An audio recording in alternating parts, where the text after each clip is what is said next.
All right. Good morning, good evening, and good night. Welcome into NFT Live on the Web3 Network. Another week in Web3 is ahead of us. We're here to get you started right with all the latest goings and happenings and feet pics and pixelated cats and all the wonderful things we do here in Web3. I'm excited to be sitting here with two great creators as well, Gift Dead and BIggie Poppins. Excited. Guys, how was your weekend? First of all, would love to hear about what you were up to and if you survived. Man, it was beautiful. I got to spend time with my family in Mexico, had some great food. And not only that, but we got to participate with SuperMassive in his fundraise, which was successful. And man, that just warms my heart, dude. It's great, dude. I'm still high on vibes off of that. Are you still kind of sore, Biggie? You pretty much ran the entire time SuperMassive was running while we were live.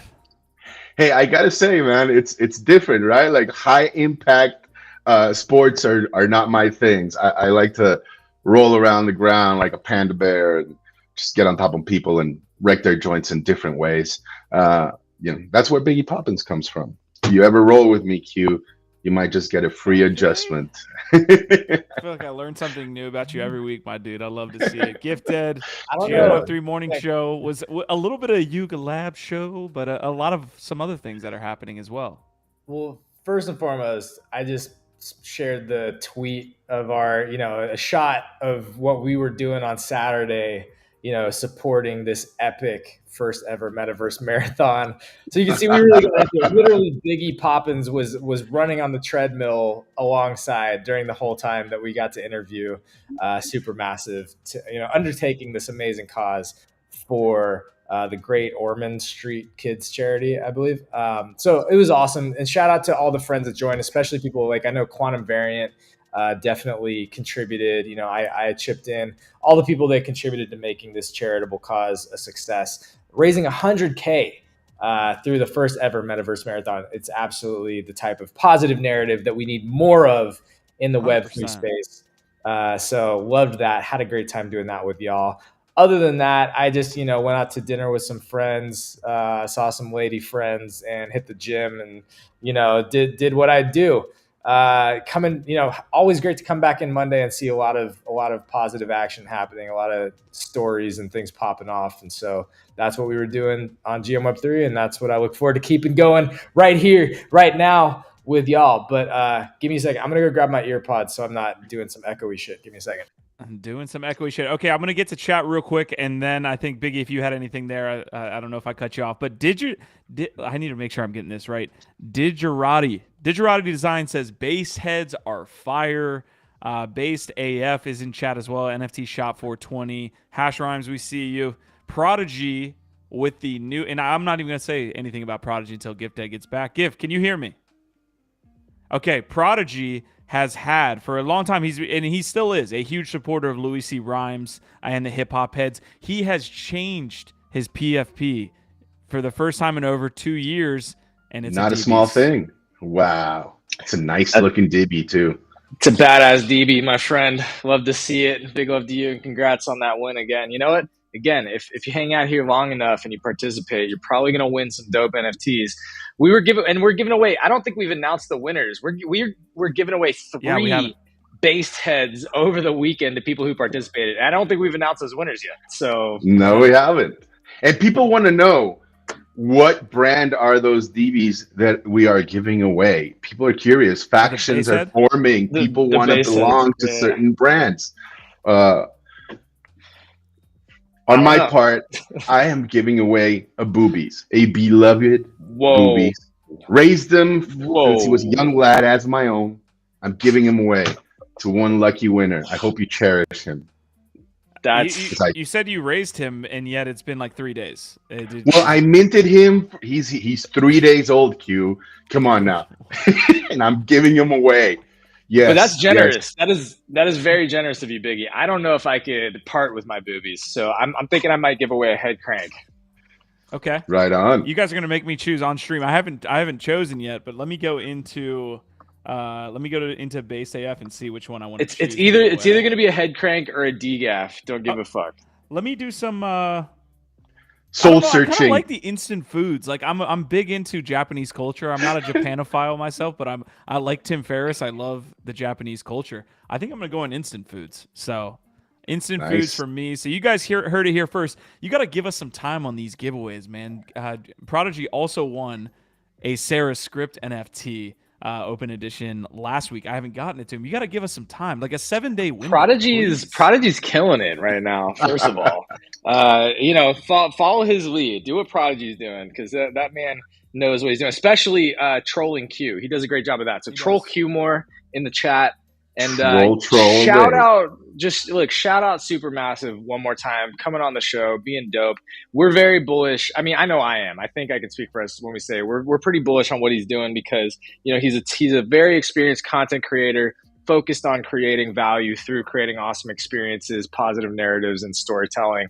And he's got what it takes. He's got the experience. And again, even just in the last couple of weeks since he launched Based Heads, he's already put out 5 or 6 pieces of content, probably more than that at this point with the marathon. He's put out so many pieces of content already. It's crazy.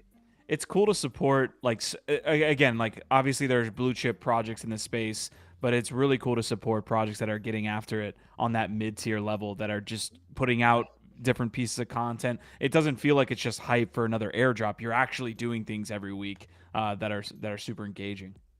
And hitting the ground running, right? Man, like I encourage anybody, if you own a base head, or to our lucky winners that do, jump into the Discord. It's great. The vibes are immaculate, and there's a lot going on. It really feels like just the beginning of something really special and cool. So do that. Love it. All right, I want to get into today's episode. So we've got some topics here today. DookeyDash obviously went live, I believe, last Thursday. Don't quote me on that. I've been doing some other things IRL that I want to get into here in just a second. But DookeyDash went live, so we got a little bit of recap of that. My high score, 240,000, which I thought was pretty good. Pretty good. Now, the one thing, and we'll get it again, like once we get into the topic, I'll show you a little bit about that. But the 8 boost is like, if you're going for a top score, you have to use it, because it literally like almost doubled. I wouldn't say fully doubled, but almost doubled my score. We also have a Nyan Balloon mint I'm not familiar of. We have burn mints and skill-based mints that I want to talk about. Squashman's in the chat saying we need to talk about Porsche and their NFT launch. So I haven't gotten into the Porsche NFTs. We're gonna do it. I almost brought that up, because loving the inclusion of NFTGO as a new tool that we're using more and more on our shows. Porsche 911 mint was trending, and so I almost got into that one. But honestly, we had so much good things to talk about. The conversation was already going, and I didn't want to, try and fit another thing in. So yeah, I'd love to talk about Porsche here on this show. Okay. To wrap up that Based Heads conversation, I don't know if you saw it, GIF. I know Biggie's been like all over it. But GIF, did you know that he redid the marathon? Like, he raised 100K and he actually got back after it. I did see that this happened. I didn't actually see him 1.5 marathons, dude. Yeah. But honestly, like, this is crazy stuff. Like, can you imagine how many people would actually be able to not just run 26.2 miles in one normal marathon? How many people could run more than that, doing it in an uncomfortable freaking setup on a gel like mouse wheel in a studio, and then do that multiple times in one day? That was medieval, man. Medieval. It really dude. is. That is a crazy level of commitment and just badassery. Like literally putting your body and your entire like will power, like pushing yourself to the limit to do something crazy. I have so much respect for that. Like, straight up, dude. Like, it was so much fun. Well, right? And there's so much like people out there who just talk big game or just like do like digital activations. This is not that. This is like you literally putting your physical being, like everything that you have as a human, on the line and pushing yourself physically to do something crazy, and putting it all on display. You know what I mean? Putting yourself like at the mercy of the community in like a real way too. Man, if you guys were checking into, like, I'm sure there's some clips that'll be released later on, but like, there were people like running in the virtual world next to him, like handing him like virtual bananas and all that stuff. And then like some of the chats that were like donating like high amounts of ETH were like demanding like he'd get torture IRL. Like I think at some point somebody asked that like he'd be slapped around with like a dildo looking thing, and they literally did it, man, while they were playing beer. Like it's hilarious, it's fun, and like you said, Gif, at the same time, it's like that's the last thing I want while I'm running on that fucking rig. It's really like a great way to like kick off this project. I'm just so happy and proud to be a part of it. You know.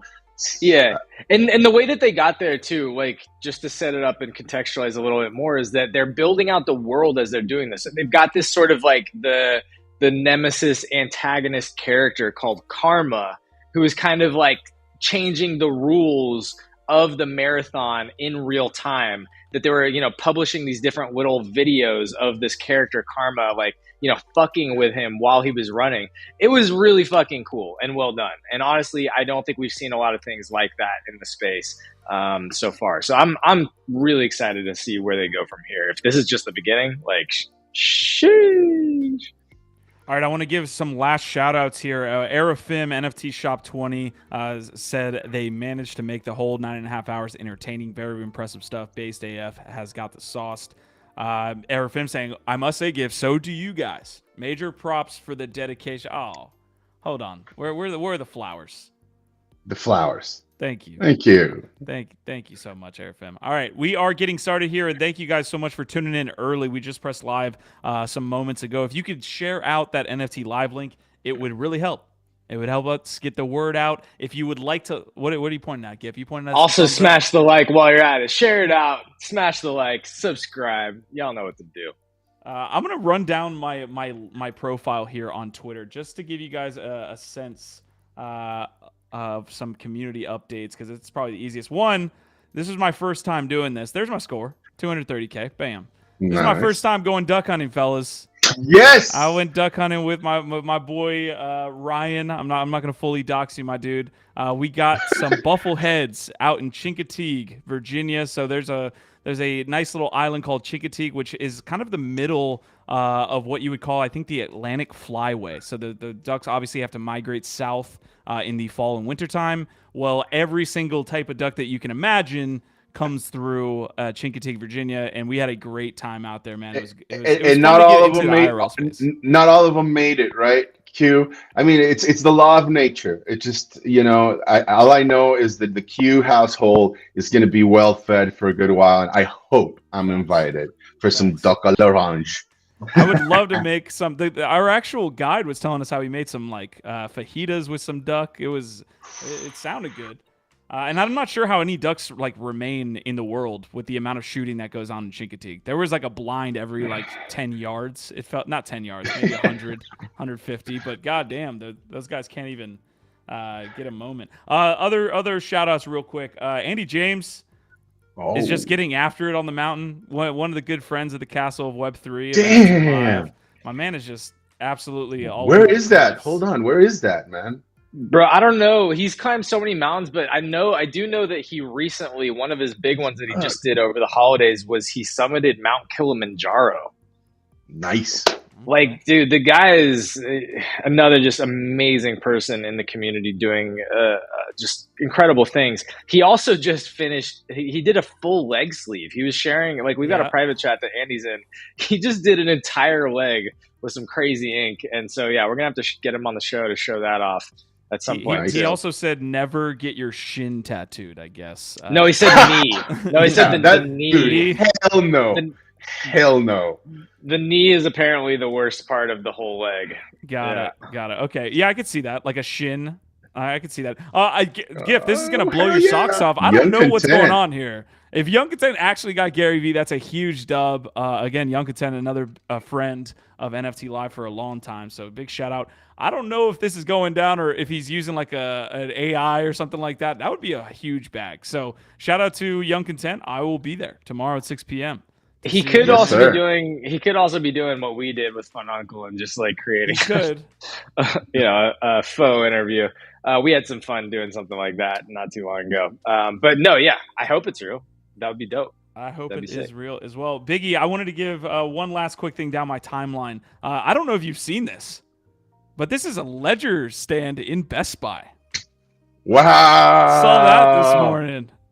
Okay. That's pretty Y- legit. It's the first time I've That's seen it. mainstream. Wow. That is crazy, man. Thanks for sharing that. That's that makes me even more bullish about this space, right? You Love it. know, Love can't it. deny it. We're here to stay.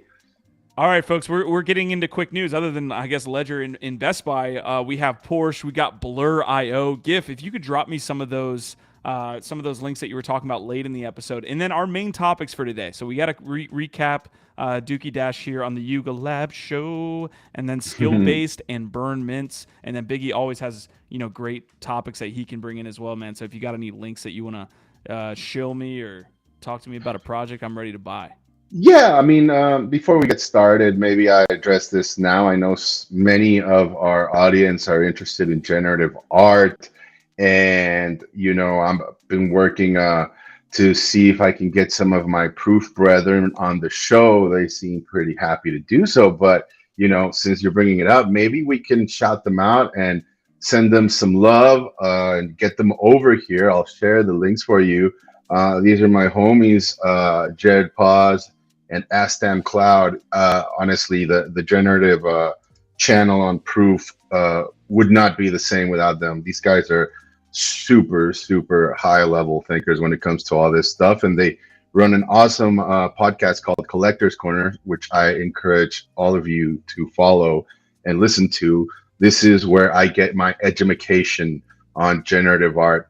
Really, really smart folks. And so I'm thinking maybe we have them over and do a Rate My Generative Art show and just have a good time and have them, share some of that knowledge with us and our community. I think all of you would enjoy it very much. So shout out to these two really brilliant individuals. Send them some love. Tell them to come on over.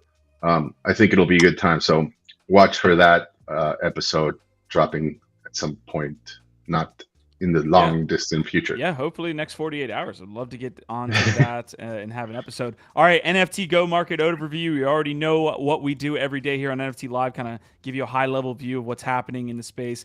This market sentiment has cooled a little bit, I'm guessing because the last time we covered this, it was around 30.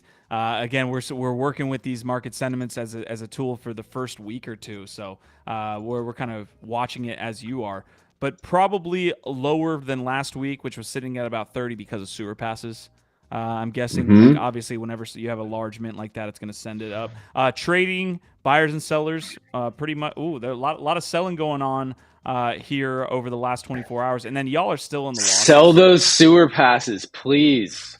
Don't talk to me if you're one of these 362,000 person here with a 30-day profit and loss below 0. So you guys are in the losses. Blue chip index over the last 30 days in ETH. So maybe not keeping up with ETH here. So I would say if we switch it to USD, it looks pretty nice, but not keeping up with that ETH ratio as ETH flies to like what, 1650? Are we close to 1700? Or are we? Let me check the CoinGecko. Probably not. We were just above 1600 this morning, which 1630. honestly, that's amazing. It's amazing news. Yeah, it's great to see. ApeCoin has been between $5 and $6. ETH is up above 1600. It's a good day. Yeah, where are all the fudsters that said ApeCoin was going to be at $1? Would love to talk to you guys now. All right, so again, blue chips going up, but not keeping up with ETH over the last 30 days. Market cap and volume falling in ETH, probably rising in USD. Kind of the same look there. Holders going up over the last 30 days, but trading, kind of going down here over the last 7. Category market cap, this is always an interesting one, but stays kind of stagnant here. PFPs looking like they're taking a majority. And then last but not least, we have some collection distribution. So over the last 30, Mutant Apes with the largest volume. Bored Ape Azuki, which came out with some announcement here in the last 30 minutes, by the way. Looks like Beans, Pudgy Penguins making the list. And then again, top collections by volume, sewer passes, of course, hitting the zeitgeist, as it were. So any questions there on NFTGO? Anything you guys want to hit? I know we've been using it more and more on the channel to great effect, man. I'm just excited to get into the whole open burn meta thing that we've been talking about in the spaces earlier on. As you know, I've been like degenning, and it's the sole cause of my New Year's resolution failures. But it's pretty cool to see, right? Yeah, I mean, I'm definitely excited to talk about that and like what's going on with the Proceed with Caution by Lucrece and the Nyan Cat.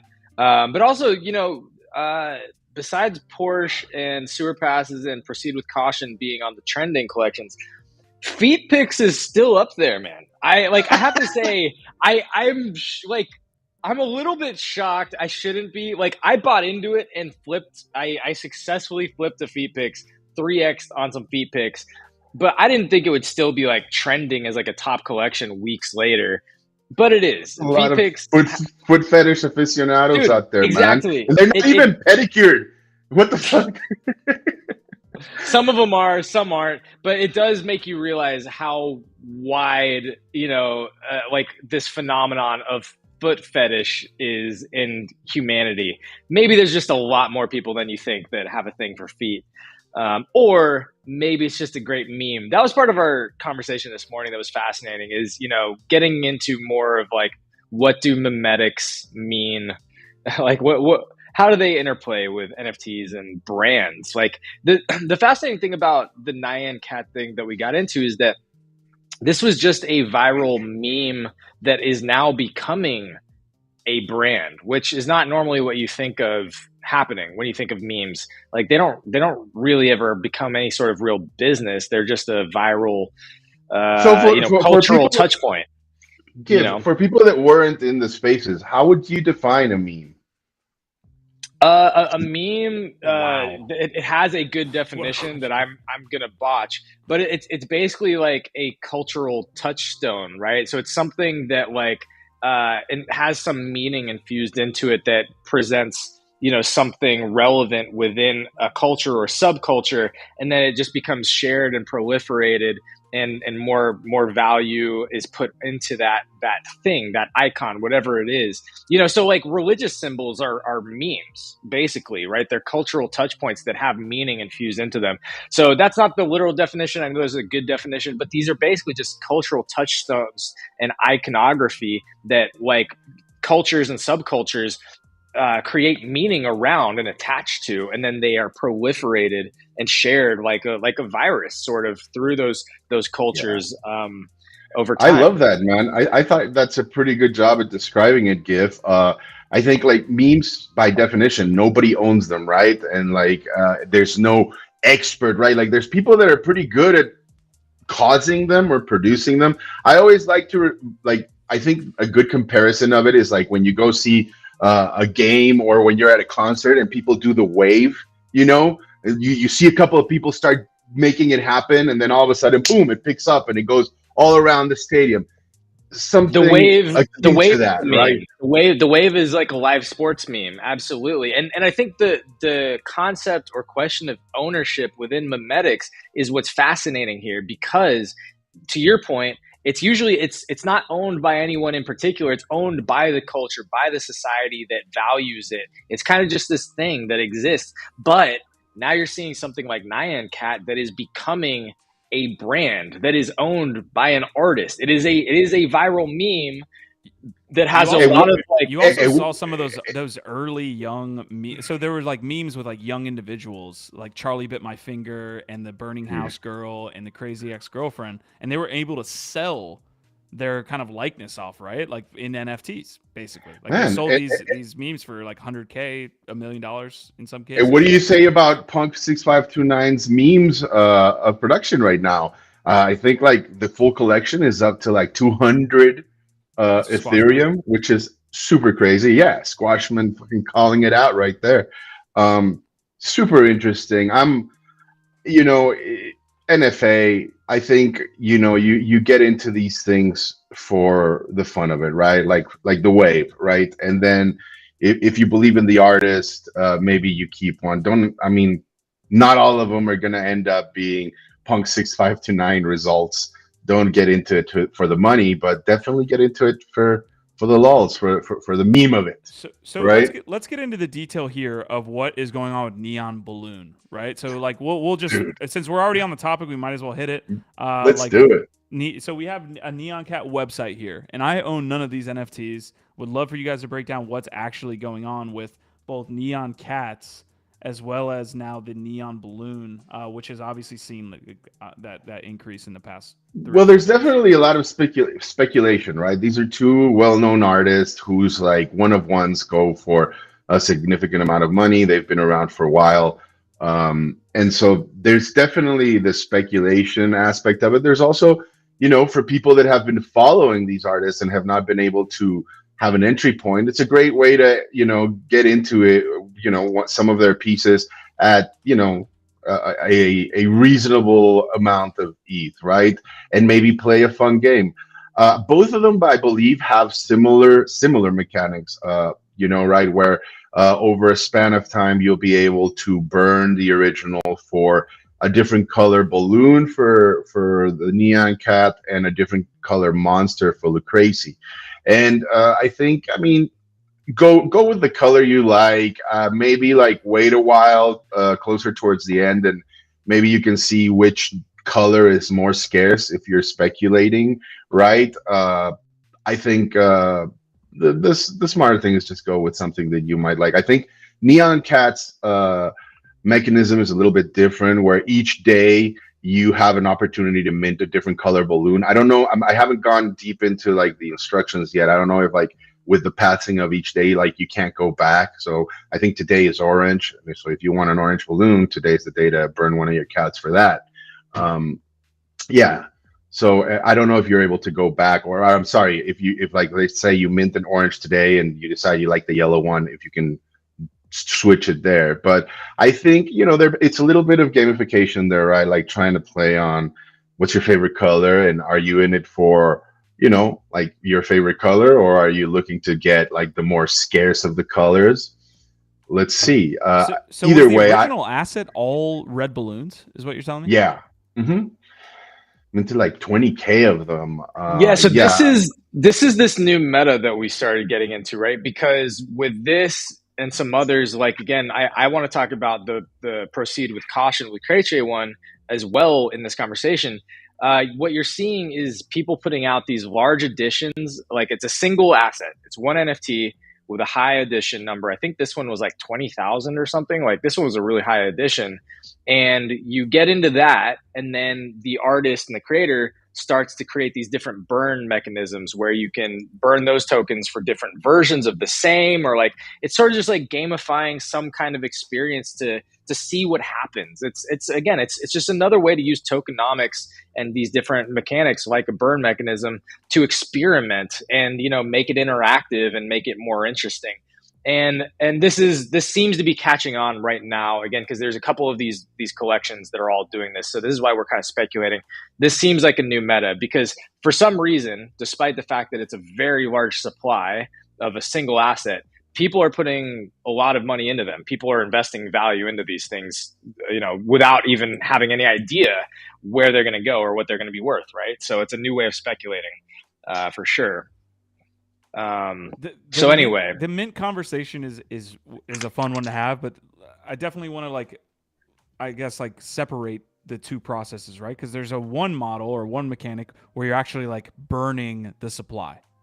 This one is just a one for one, right? You're just like you're essentially like swapping out your NFT and making a little bit more whatever you want, which doesn't do much for token price, right? Like okay, it does it for based on if everybody likes yellow more than red, but at the same time, it's not total supply. Total supply stays the same. Yeah, but you're increasing the number of different tokens, which does change the total the supply of the different types of tokens within the total supply. So within a collection, total supply stays the same. No, like To your point, So because the categories get larger, is what you're saying. Well, because it's 1-to-1, you're trading out for like another asset. Like the total supply in the collection could still be 20,000, but now you've got 5 tokens 3,000 worth yellows. 4,000. Yeah, maybe the red balloon is the rarest, right? And like everybody burned for something else, and all of a sudden, like the red balloon is the rarest. I think, and again, I think like if you're trying to speculate like that this is going to go into some kind of like 6.529 territory, then you're pissing out the pot. Like like this is just for fun. I saw this and I was like, yeah, I'll get a couple of kitty cats for this thing. I love it, dude. Follow me down the smallest rabbit hole of all time. Think about a game mechanic where you buy an NFT and the narrative is you're literally burning an NFT of the collection once a day. Where literally, if you own the NFT, it can be burned somehow or like destroyed and like down to maybe the last 100, and you're like playing a game to see if you will be one of the last 100. Well, I think there was some collections that were playing around with this topic. I forget, it was something like death. Like there was some like death something themed collections for a while that I think were playing around with similar concepts. I'm going to be totally honest. I don't feel like this specific meta will have a very long shelf life, because I think that this requires quite a bit, like it puts quite a bit of expectation on the collector to sort of like keep up with it across weeks or months to fully play this thing out. And I just don't think that most people have the attention span for this type of shit. So I think we're going to see this like over the next couple weeks, maybe like a month, but I feel like this meta will probably be pretty short-lived, because again, I think it asks a lot of us in terms of trying to keep up with all the million things as these things kind of drag out across weeks and months of these different burn mechanics. But to be fair, then it rewards people that do sort of keep up with them. I do agree with you, Giff, that some of these, like, I guess, like what people are experimenting with right now, it's like novel ways of like gamification, tokenomics, and stuff like that, right? But at some point, yes, I think the people that abuse it to keep people hoop jumping and not giving any value back, that kind of stuff is going to go away. But I will disagree in the sense that I think people that are able to do it correctly, with no, like right out front, some Tim Ferriss style, right? Like, I'm not promising you riches. This is what it is. There's some basic steps to it. If you want to be a part of my system, you want to collect one of my pieces at a good entry point, here you go. And I think you will see people utilizing this new approach to it, right, for some time now. But yes, I do think, to your point, Giff, that we will see in the next coming months somebody really botch this or abuse it to a certain degree that it might leave a bad taste in some people's mouths. I feel like we've already seen that, right? Like, I hate to continue to bring up Gutter Cat Gang, but they're an example of increasing supply without demand. They're an example of using a burn mechanic, which it actually was supposed to lower supply, but the whole ecosystem got so convoluted that it was hard for somebody to keep track if they weren't exactly in the ecosystem. So all the things that we're talking about, Gutter Cat kind of did, and we were able to see it from the outside. The one thing I will say is that we sit up here all the time and ask NFT projects to be innovative, be active in doing something other than the next drop. And then when they do something like this, where it's like a little bit of gamification on owning the NFT, I don't think we should be that harsh with being like, well, it's nothing, like, well, God, like, I think it's cool and interesting. I just don't know how they maintain. I don't know how they retain attention given people's behavior. That's all I'm saying, is that I think it's a hard task when people jump from project to project to project to like drag it out. That's all I'm saying, is that I feel like because of that, this whole meta of this specific type of project and mechanic may not last that long. But I'm just speculating on that too. Maybe this becomes a much bigger thing. But to your point about gutter cats and supply and demand, the other thing that came up this morning briefly worth touching on is Atom Bomb Squad. Because I did notice on NFTGO this morning, the Atom Bomb Squad started trending. And I think it's primarily because people have been selling specifically. One of the things that NFTGO can do is show you whale wallets. You've got different whale watching tools, and it looks like a few whales have been selling their atom bombs over the last couple of days, which might be hurting them. So yeah, you can see those red bubbles over the last few days. There's been a couple sales on those 2 days. So yeah, What's I don't up, know. Jeff? Jeff Wang selling. What's up? What's going on? Yeah, what's going on, Jeff? Come on. God. You know, we obviously love atom bombs and the hundreds and all that, but it does seem like, you know, since the Badam bomb drop, which that's we covered, we covered the Badam bomb drop, and we're not very impressed with the 3D execution. You know, I don't know that it's helped them. You know, again, back to that point about increasing supply and maybe not doing it very well, or compromising some kind of, you know, structural integrity within your tokenomics. I don't know. But I am curious, you know, other people's take on what's going on with atom bombs.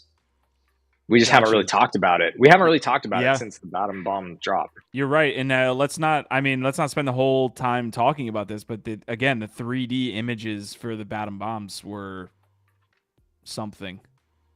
So if you want to, you know, kind of do a 3D project and have it come out and do it shittily, it feels like that's happening a fucking lot in the NFT space. So yeah, obviously people weren't liking the depth here. People weren't liking the layering, and I don't know what's happening there. Makai Big Brother, he's a big time, you know, one spender in the space, but has been, you know, in crypto for a long time. He founded Cream Finance, I think. So he's got, you know, big pockets. Yeah, I don't know why. I would love to get like why he's selling those, but he's a big guy, big whale. Cam Taylor over here probably is just like, you know, kicking himself every time he sees those. He's like, no, bruh. What? So okay, Biggie, give me your take here. 3D images. Do you think they should be? Should like a mid-level project do 3D images at this point? I mean, I know that's a stupid question, so I'm trying to figure out the best way to phrase it. But like, we've seen this shit from Game of Thrones and Bomb Squad. Dude, these are painful for me to look at. If you're gonna do it, you need to do it right, 100%. Like, and honestly, I do feel like maybe there should be a reason behind it, right? Like, don't just do it for the hell of it. I'm not too familiar with Atom Bomb Squad, but yeah, I'm not liking these images you're pulling up. Like, I'm gonna be totally brutally I'm gonna be brutally honest about these, and I feel like we already have been, but we have. I actually in high school got into doing 3D animation, like really heavy. I was doing 3D animation competitions on the weekend, and actually that's what got me into college and undergrad, was to go further into 3D animation. And I ended up kind of getting out of that and focusing more on production and business. But I was like really into 3D animation for a while. And these images literally look like the type of shit that me and my classmates were doing, you know, back in like 2004, 2005 in high school. Like that's the level of quality it looks like to me. Like, it looks like shit that I was doing in high school, you know, 15, 20 years ago or whatever. So that's just being honest, man. Like, it's not impressive to me. It's not even the quality of these things that gets me pissed off. It's that like if we launched an NFT project and we were sitting at the boardroom and we're just like looking at these right before they launch, I would be like, we have to go back to square one. We cannot launch these. I don't care what it costs us, unless we're going bankrupt tomorrow. We have to go back to square one. And here's my issue with stuff like this, like the Atom Bomb Squad, and maybe this is a good segue to go into the Porsche thing and stuff like that, is that this is not their main source of revenue. This is just a side project to them, right? Like if everything goes to hell, this is not where they're going to double down and focus 100%, right? Like, they're going to go back to their original business, to what they really do, right? Like, this is not consuming anywhere near 100% of their attention or their dedication, contrary to something of what like SuperMassive is doing, right? Where it's like, this is his baby. Like, he left Defiant to do this 100%. He's 100% committed. He's got skin in the game. This is it for him, right? Like, say, you know, like even Tim Ferriss, right, who does have other stuff going on, like he put in like $2 million into Cock Punch, right? Like, you think he's just gonna walk away because somebody hurt his feelings? No, Like, right, like these are people that are committed to their projects, and they have a track record of like really like engaging like the community, and that have taken the time to understand the space. I don't know if Adam Bond Squads has done that. I'm sorry, and I don't think Porsche does either. Right? Like, I'm sure, yes, like they're not just trying to wing it, but to think that like you're gonna be like some kind of VIP priority access, whatever the hell it is, it's like, I don't know. Like, it's just, I'm not interested, you know? I'd rather start from the ground up with something. It might be a good segue for our Porsche segment here. We don't want to like spend too much time. I think Adam Bomb Squad in general has put out some good products. It's just that 3D drop was something. Cam Taylor saying this is another giving 3D a bad name. 3D projects are so powerful when done right for gaming and interactive. Prodigy saying too many yes men in people's corners. Got to be able to say that's bad. That shit is ass. Let's redo it. Yeah. Marty McFly saying those meme Nakamoto Hire cards. us. We will tell you.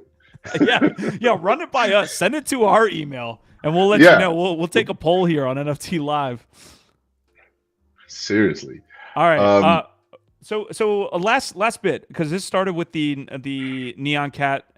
We also wanted to touch on that Lucrece as well. What the project name? I'm blanking right now. I'm all over the place. Proceed with caution. Proceed with caution. Yeah. I've got to pull it up now. Any last bits on this? This looks to be doing extremely well from the time that you guys brought it. So we talked about this last week, and I bought in. I think around 0.1. It's more than doubled since then. So this is doing really well. Again, a lot of people are really loving this artist, Lucrece. Established artist, has been in the space, has been proving themselves on Tezos and with other big drops like Monsters, has a very iconic style. And they are doing one of these really interesting, burn mechanics where they started with a single NFT. And now if you can go to the OpenSea collection, I think I sent you the link also to the Twitter, on the artist's Twitter, I think it's the pinned tweet now, has the different burn links. So now there's these different colors that you can see there. And now he's expanded it from the one blue NFT out to these different colored NFTs. And you can choose to burn your blue one for any of the other colors. So this is what's happening right now. I'm going to choose which one. I'm curious what y'all think, what color I should do. I was just going to look at the scarcity and go with, one that's scarce and that I actually like the color of. But if y'all have any thoughts on the best strategy here, I don't actually know if there's a strategy other than seeing what colors people prefer. There's some people that are speculating that having the full set might give you a further burn down the line for a 1-of-1 or this or that. Nobody knows. He hasn't promised anything, and I think that's the way he's going to keep it. It's just like if you've been following him since Tezos up to ETH and everything, and maybe you found it inaccessible or you missed some drops or whatever. This is a great way to own a monster. I personally, I'm a fan of the pink and the purple one. Those are pretty dope. And yeah, I think that's all it is. I think the name is really interesting, Proceed with Caution, because like it would be really medieval and wild if he basically was like certain colors are dead ends. So it's like, hey, you went red.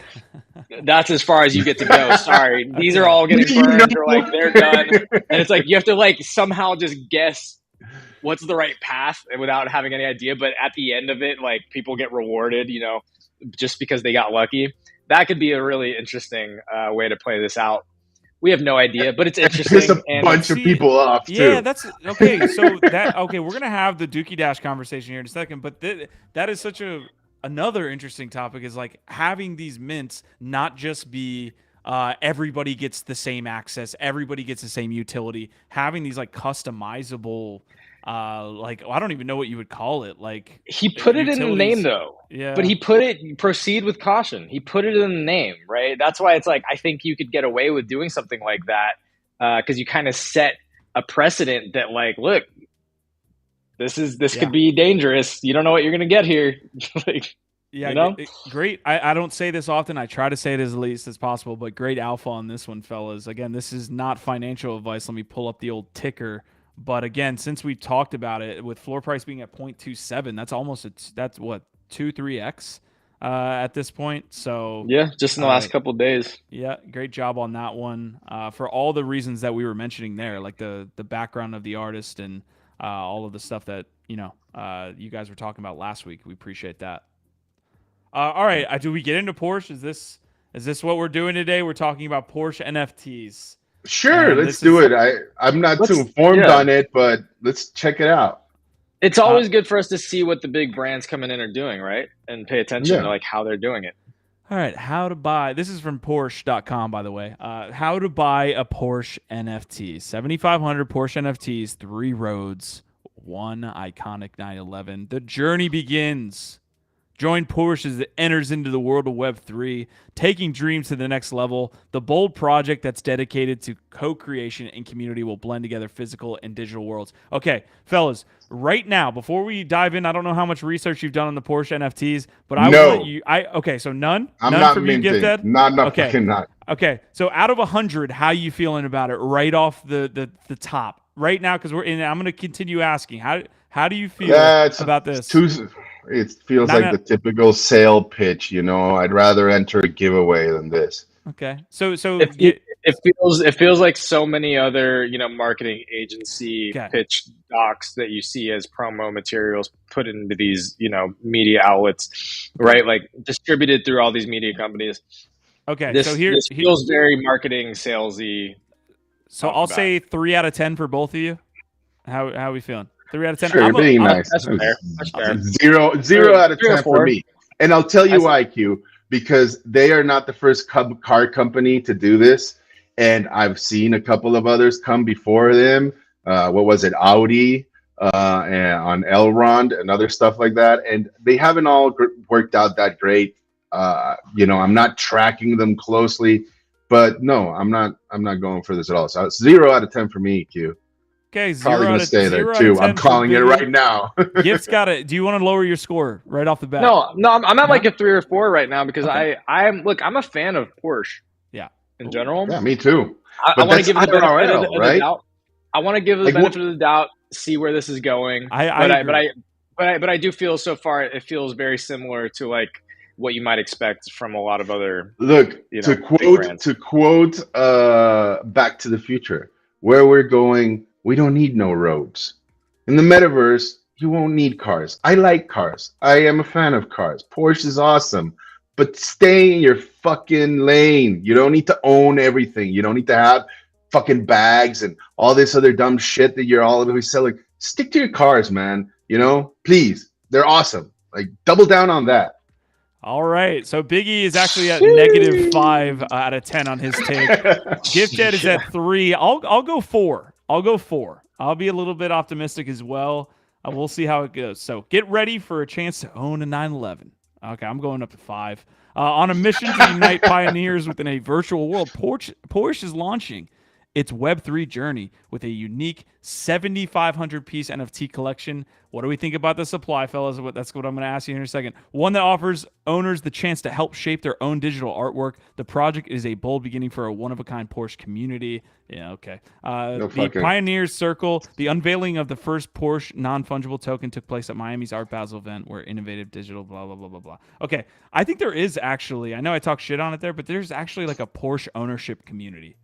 Like there's a legit like I am a Porsche owner without an NFT. Isn't it the point to NFT the world, BIggie? Come on, man. No, but not with this bullshit.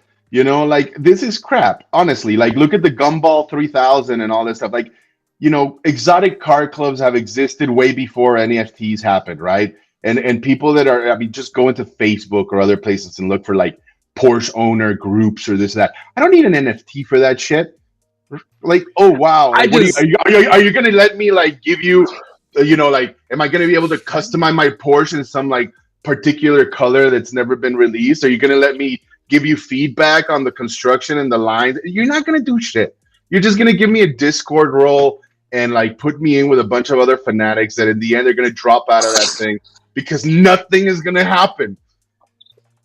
I'm sorry, I'm being a hater right now. Straight from Let's.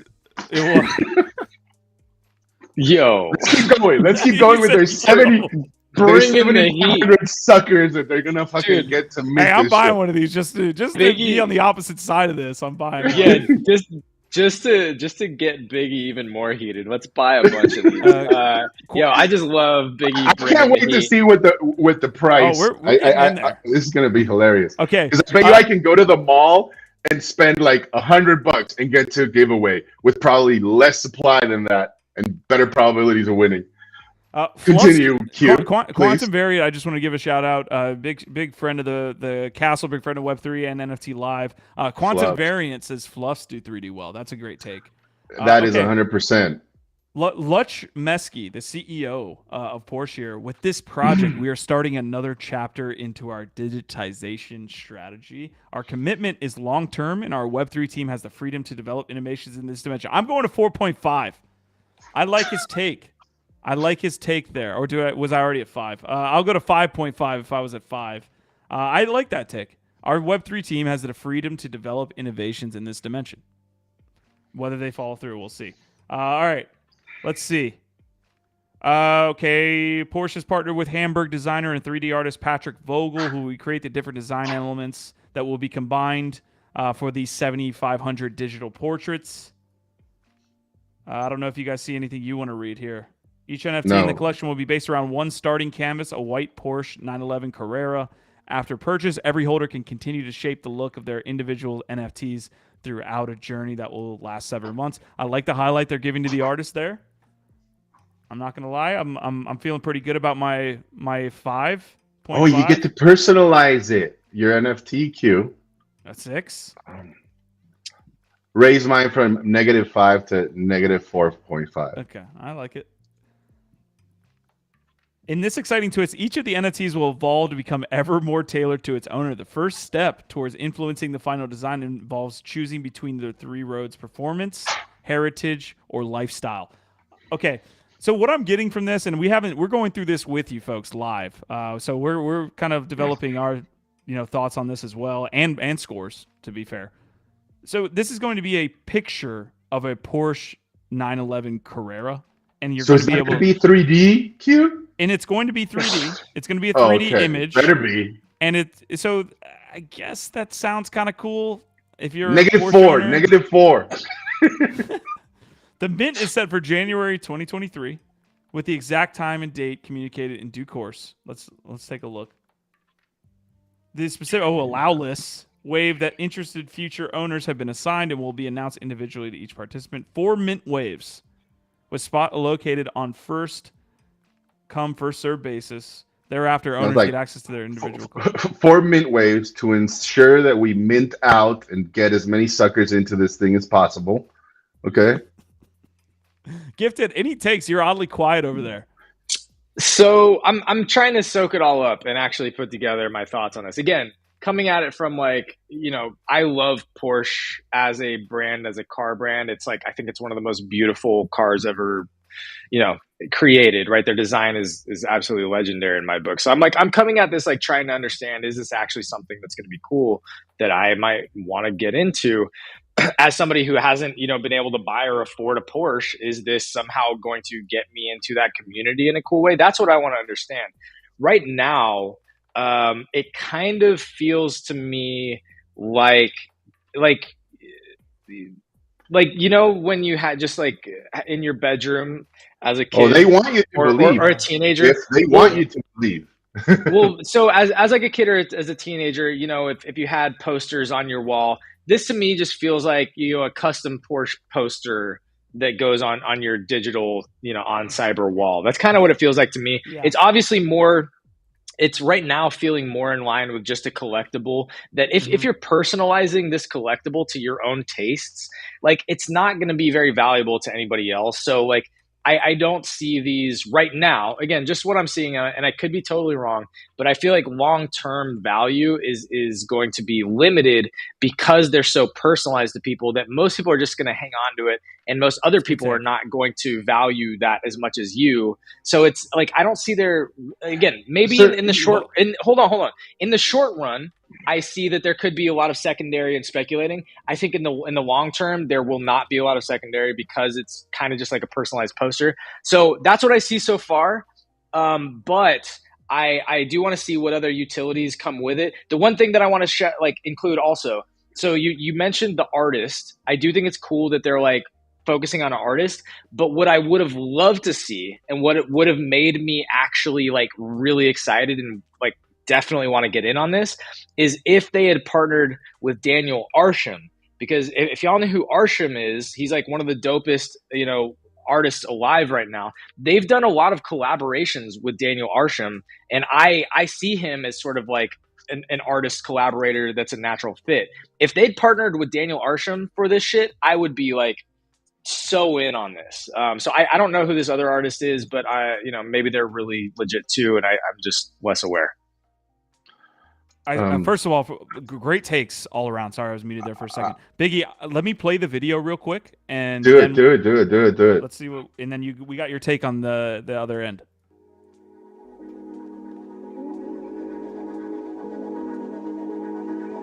It's absolutely colorful. It's pink, gold. My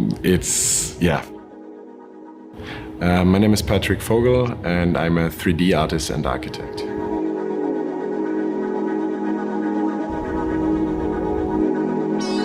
It's a kid's dream. Porsche is a brand that I loved as a kid. Porsche is a dream for almost everyone I know. What really inspires me about Porsche is the pure aesthetics of the cars.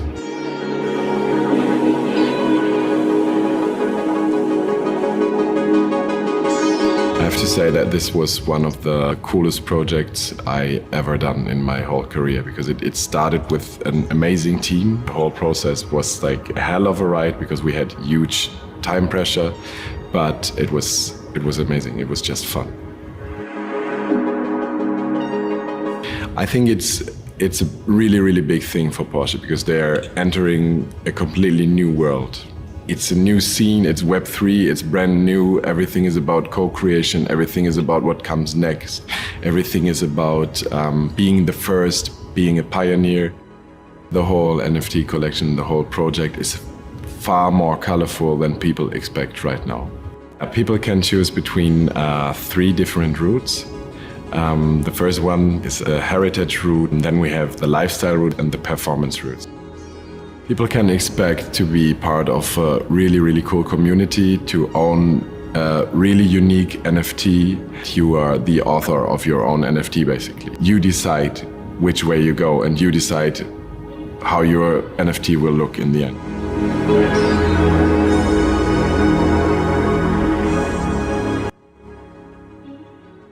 All right. What's your number, BIggie? And then I want your take. What's your number after watching? -10. Look, while you were showing that thing, Q. Look, sure. Like, I mean, I look before I know I'm having fun fudding Porsche today, but I am a fan. I'd much prefer a Porsche over a Ferrari or a Lamborghini any day of the week. I don't care. I'm a fan of vintage Porsches. So much so that while we were looking at this, GIF, I found you a vintage Porsche on eBay Motors. There's a 1957 one for $43,000. Like, it's not too bad for a vintage Porsche. You can work on it during the weekends and customize it however way you want, and it's great. And you can actually drive it. It's IRL. You can feel the engine. You can hear it. People can see you on it. If you for whoever might be wanting to speculate on these NFTs, I would encourage you to drop the FOMO and maybe wait and get one on secondary. I can almost, and I'm not financial advice, don't come at me, but I think that would be a better play, right? You're not going to get a free Porsche. One person out of 7,500 might, and it'll be a fucking Hot Wheels or a Micro Machine. I don't know. Not but bad I odds. think that if you're looking to collect this as a speculator, that this Porsche memorabilia is going to be worth more than what you minted it for down the line, I think you should just invest in IRL real Porsche memorabilia. There's a lot of it out there. I just don't understand why they continue to fucking try to stick their noses where it just doesn't belong, man. And it costs them money. Like, it does cost them money. Like, don't get me wrong, hiring this artist, doing all this PR and everything, of course, they need to make back their money and have 4 waves of allow lists just to ensure that it happens. But if you're looking at this and thinking that, I don't know, you're going to be driving on some kind of metaverse Porsche that's going to be worth as much as Bored Ape or this or that, I don't think it's they're like selling you're it with dreaming. yet. Yeah, that's not what they're selling. Look, I think Biggie's making a lot of great points, and we've seen this story play out, especially with the 3D assets. Like big brands coming into the space with, ostensibly good intentions to create some kind of long-term value and community, but really not knowing what the heck they're doing or how the community really works or value is really created or communicated. And so they end up not doing a very good job in the execution phase. This I think has some cool values to cool people. And I think we also have to be careful again. Like, we don't want to just shit on every big brand that tries to come into the space. Like, I think most of these brands are trying to do something innovative and interesting. Whether or not they fucking achieve that, most of them don't. And You a lot see of Game them, of Thrones? Do you see what you're doing to us, Game of Thrones? Exactly. That's what I'm saying. But also I don't want. We should be skeptical. That's why we're talking about it and digging into it. And that's why we're telling people it's probably not going to be worth, getting into it right now. I think you're right that waiting for the FOMO to dry up and if you're interested, getting into it later on in secondary might be the move. But yeah, look, I also don't want us to also just set a tone of being angry at everybody that tries to. It isn't GIF, but honestly, what I've seen them lead with so far right now is, for example, they mentioned community, right? Like, you're going to be part of this community. Again, I already told you what I feel. Like, there's a lot of Porsche communities out there. We don't need Porsche to come and all of a sudden. And if you're really serious and you're going to do a very special, Porsche endowed community, then please tell me what you're going to get. Like, are you going to get to be part of this race down the Pacific Coast Highway with a bunch of other Porsche NFT holders? And you're going to get, make it exciting for me. Yeah. I mean, the art is great, but it's not enough of a reason for me to mint. How much is it going to cost, Q? We still haven't gotten to that. I'm dying to fucking find out just the low price that you're going to get a chance to mint these NFTs for. Listen, I'm also going to dock Porsche some points here for their NFT. I think I was at 5.5. I'm dock 0.5 here because, to Biggie's experience and his prediction, this is what the Pioneer Circle offers. Every pioneer will have a chance to shape future experiences and make everlasting memories that will reap both physical and digital rewards. A closed Discord channel will act as the exclusive home. Can you imagine if you're an actual Porsche collector, right? Like, if you own 5 Porsches and enjoy building them and tearing them down. I have an uncle who likes doing that with Jaguars. That's his pastime, tearing them up, building them back up. It's like his meditation, right? Imagine if you're an actual Porsche fanatic, been doing it for years. You run your blog, you have your community, and then these assholes come and said, well, if you don't get this NFT, you're not part of the real community. You don't get a Discord or G-roll. I'd be pissed. Why are you not seeking out those people and whitelisting them? I bet you could find 7,500 Porsche fanatics that have been putting out content for you day and night for free. Why don't you reward them with this allow list, huh? Why are you so eager to charge this? Biggie, tell us royalties after.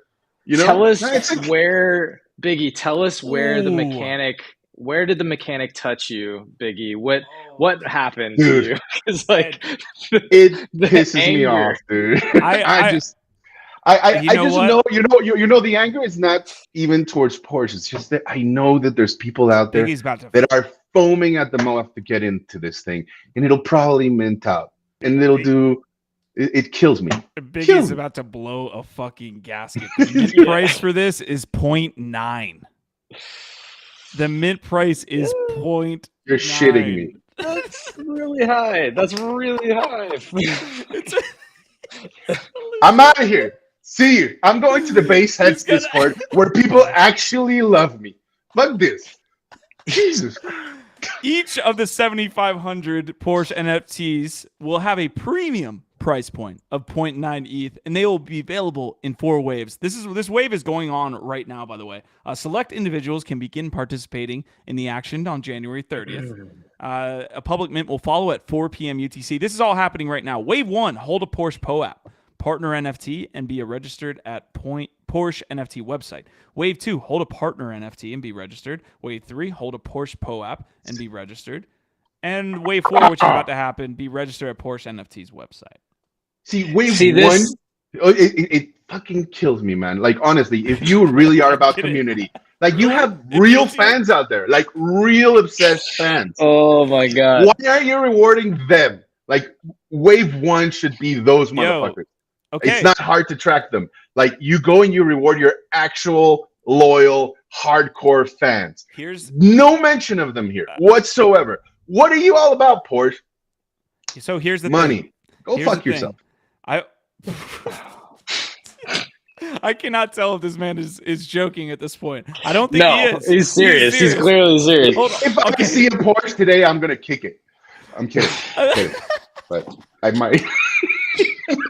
So here's one thing, okay? These brands getting in, these Web2 brands coming in. We've had this conversation multiple times at this point. We've been doing this. Wow. We are steeped and cut our teeth when these Web2 brands come into the Web3 space. The one thing you cannot do is try to be both.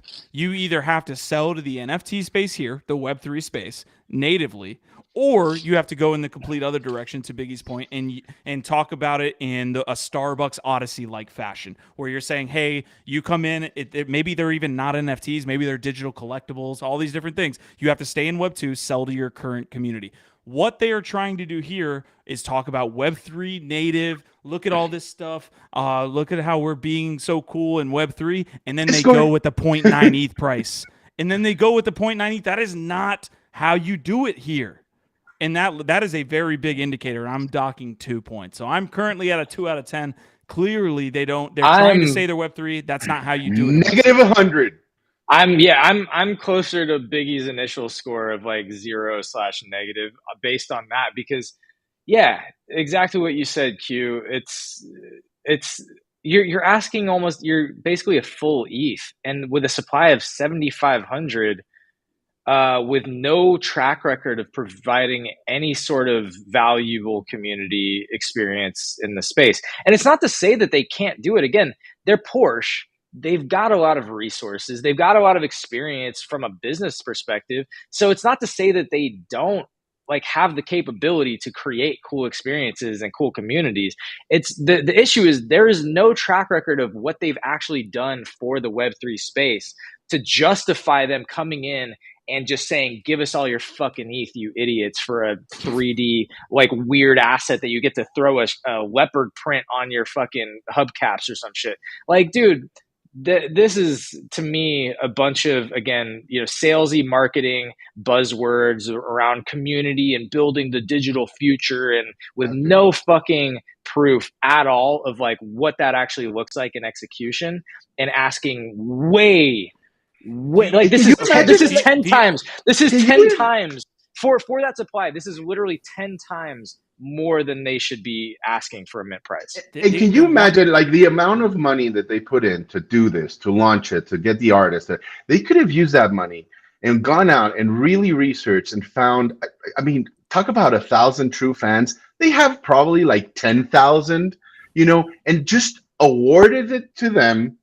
And let them produce the content and create the community and charge the royalties. You'll make money in royalties. Believe me, they would be the ones that actually build value to the community you're so desperate to build by gouging everybody here. I feel like it's so fucking pathetic. We have to take service here. I know, that's what I'm saying. I was literally saying we need to take all of this energy that's happening right now to officially announce the launch of the Web3 Network's consulting agency. All right, as of today, if you're a Web2 brand, or if you know any Web2 brands looking to enter into the Web3 space, but do it properly with intention and actually know what the fuck is going on in the Web3 space before you come in here with some dumb shit fucking ideas that aren't gonna fucking do well, come to us first. We'll be brutally honest with you because we've been doing this shit for a while now. Really? We've seen it. We've seen it happen many times at this point, all these fucking bad ideas and how they play out.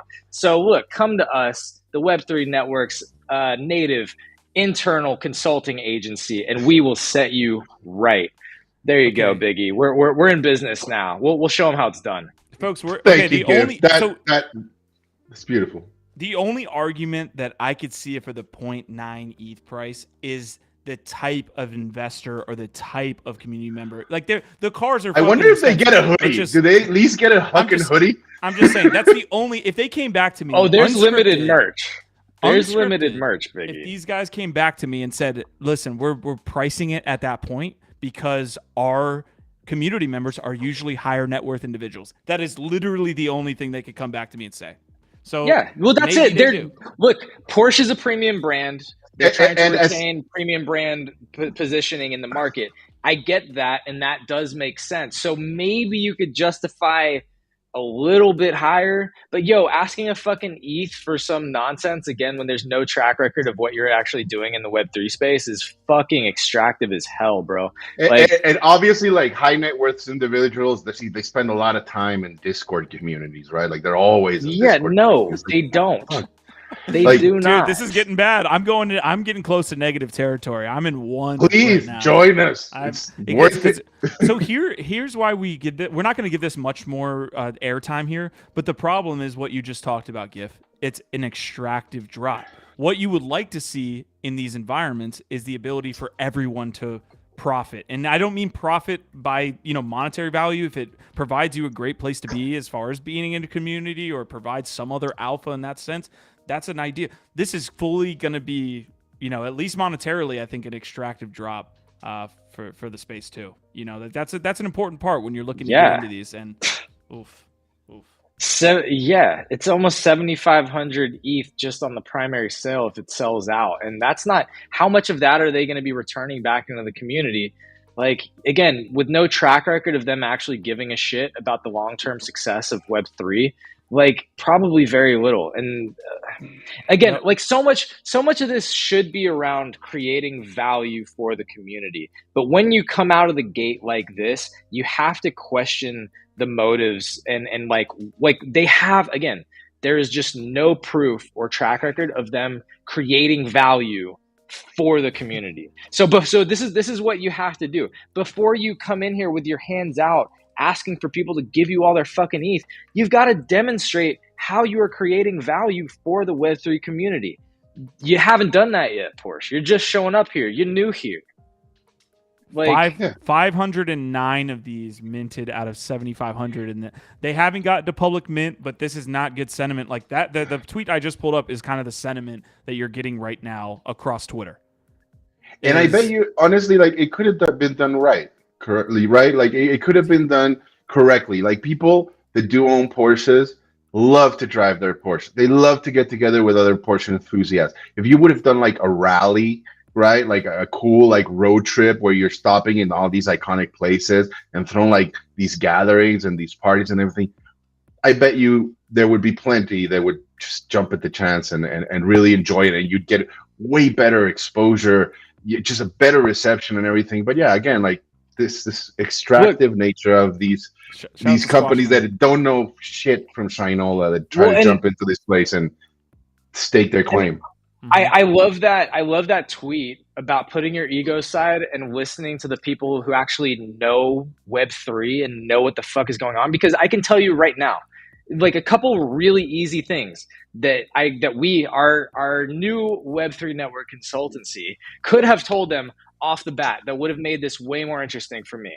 One, cut the mint price in half or a third. Easy. Do that. Maybe reduce the supply even a little bit closer to like 5,000 or like, maybe not even that high, but like reduce the supply a little bit, and then get a really, really well-known, beloved, established artist in the Web3 space, like a Daniel Arsham in that fucking video on it, instead of some guy who like, look, I'm sure that artist is amazing, but like, I don't know him, and it doesn't do anything for me to be like, yo, I have to get this. If you got fucking Daniel Arsham, who's already one of your partners, to do this, that dude fucking matters in Web3. That name will carry. And then the last part would be like, you know, maybe stay away from, you know, 3D fucking assets, you know, and like focusing on Discord.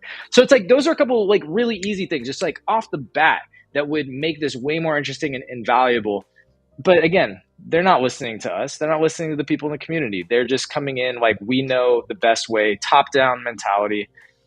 It's an odd pitch towards another demographic. You know, at the end of the day, there is some crossover. Don't get me wrong. There's probably Porsche owners. There are definitely Porsche owners or high-end premium car owners that are in the NFT space. But if you're trying to enter Web3, it doesn't feel like charging 0.9 is the best way to do it. And well, I think you guys made, you know, great points all around. We didn't really, I think we made it to the end of the article, but really this is where we're at right now with Porsche NFT. Mint Wave 3 is closed, 1 hour break, preparing for our biggest mint, Wave 4, starting in 60 minutes. We will be following that as it goes. So they've already been through 3 waves and only 500 minted? To be fair, those were going to be the smallest amounts, right? As you get larger with the amount of access, the thesis could potentially be that there's more buyers, but I think the sentiment is so low at this point. But yeah, that's what I'm saying. Is it really though? Can we look? Is it still only like 500 minted after wave 3? If you guys can tell me where to find the problem is that YouTube doesn't allow them to drop links, so we kind of have to find it. Let me know where to find that number. Yeah, because I'm curious where it's at. Because if it's still like under 1,000 after wave 3, it's not a good sign.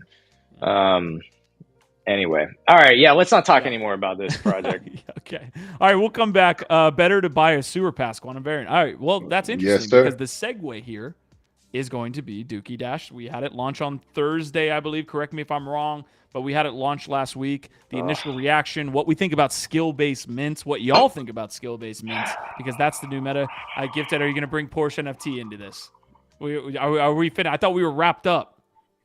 No, I'm watching the floor because, look,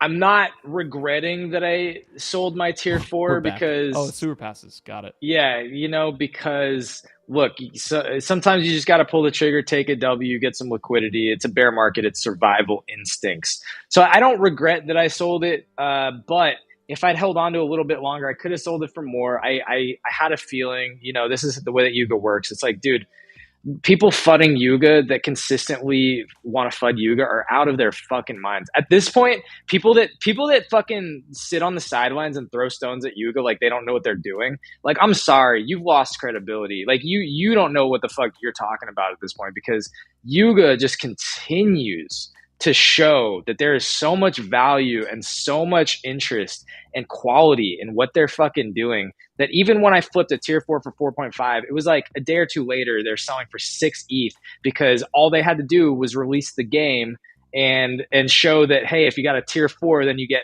30%, bonus on your scores, and boom, everybody's fucking wanting them even more. You know, the ApeCoin power up mechanic is doing incredibly well now. Like, you know, there's already like $50,000 spent just on ApeCoin, and ApeCoin has been between $5 to $6. So, look, I'm just sad because my strategy is to buy back in at either a tier 1, or I was even thinking about getting a tier 2, but the floor keeps going up. The floor is at like 2.2 ETH or some shit right now. So I'm just sitting here with my fucking heart in my stomach, like, God damn it. How long do I wait, right? You never like, sell is it gonna Yuga go down? assets. You're Yuga rich, cash poor. I wouldn't say never, but just thinking that Yuga assets are like done, or they're just going to be in the gutter, or like they're not going to show up with some other utility or announcements that are going to do well. Like, just stop fudding fucking Yuga, man. Like, or at least learn how to benefit from the FUD.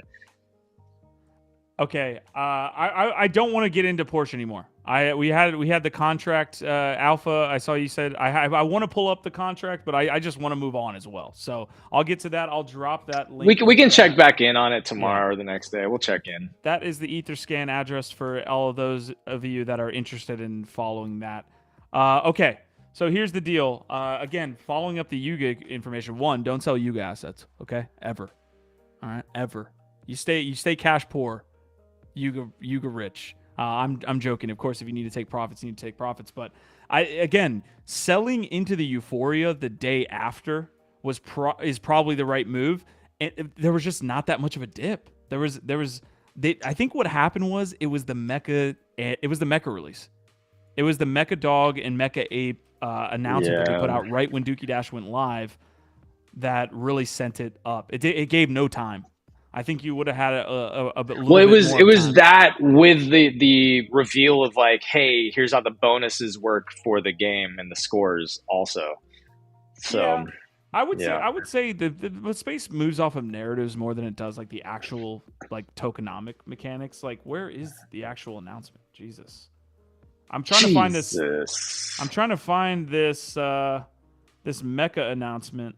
I don't think I'm gonna find it on their channel. On their profile. Give me just a sec. So Biggie, go ahead. No, I was just gonna ask Biggie if he had any general takes on what he's been seeing for across board. Again, not very informed, but from what I see is Yuga killing it again. I mean, and again, I'm fucking all for that because again, these guys get it. They do it right. That's my take. Okay. So I want to pull up their tweet, but I'm gonna have to do that on the back end. This is essentially the image they dropped, right? Like right after the game drops, everyone is literally like, "Holy shit! Are these sewer passes going to turn into the Mecha?" And you see the Mecha Dog there, and you see the Mecha Ape there. So everyone's like, "Holy shit! Are these going to be essentially Mecha suits?" And I think that's the prevailing narrative at this point. So I'm gonna go into pretty badass, and I mean they look again. If that's just like some sort of concept art of what they actually look like, they look fucking great. Like they look super high quality. And again, dude, the consistent quality of the execution. It's the standard. It is setting a standard consistently. They have not. This is the difference between like a Yuga and a Bored Apes versus like an Atom Bombs. Right? Like they keep adding and growing and doing new things without diluting the quality. They keep doing really good shit that adds to the world, the ecosystem, the lore, provides some kind of value. They don't just come out with like a new token that is basically the same shit or doesn't really do anything different. They keep finding ways to create value and add to the story and the experience and create utility. So it's just a different level, man. I'm on the Bored Ape website, or I'm sorry, Twitter profile, and really they're just like sharing the scores. So we can go into this here in a second and just the reaction from the actual DookeyDash launch. Initially, again, the point of this all is to kind of have the highest score from a mini game that launched here. Let me see if I can pull it up.